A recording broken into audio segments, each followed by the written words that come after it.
Hi, I'm Rachel and my father was Stephen Walker, who's the sculptor who did the Tasmanian Tableau. I do so remember the process of Dad modelling and casting bronzes. It was a really exciting process. I think Dad was one of the few sculptors in Australia who was doing the whole thing from scratch, so modelling in wax.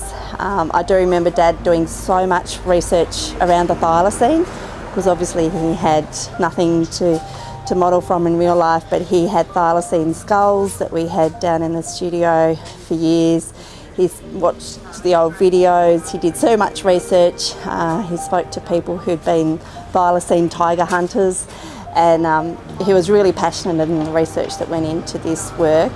And then the modelling down in the studio, and then the process of casting bronze was always really exciting. So Dad did his own casting. The furnace was down under the house, and so this huge, great big furnace that I think it went to about 1200 degrees was lit up, and you just have the roar of an enormous furnace. It was roar all through the house, and the smell of the diesel fumes all through the house when Dad was casting. So the casting days were always very big. And then Dad would be, so it's molten bronze, which is molten at 1200 degrees, and Dad would be on one end of the crucible, and then Heath Young, who worked with him for many years, often on the other end. And so this huge, great big vat of molten bronze, a crucible of molten bronze being poured. The moulds that Dad made were quite unique. By the time Dad had perfected his techniques, he had really big moulds, so a lot of work could be cast at once.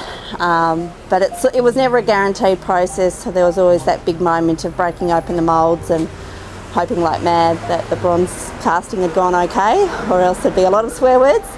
And Dad would be starting from scratch again, because everything that was modelled in wax, if it was lost in the casting process, it had to be made again. So it was always those days of casting and then breaking open the mould and hoping that everything had cast okay were always, they were big moments. So very exciting. And then it would be days of the grinder, grinding and welding and lots of noise to get everything finished and in place. And what's happening here with all the guys working, Dad got a huge thrill out of that. He absolutely loved working with councils and people developing sites and making public spaces, and there's always cranes and big work crews involved and all sorts of things that go into making public spaces what they are. So it's fantastic to see this happening here now.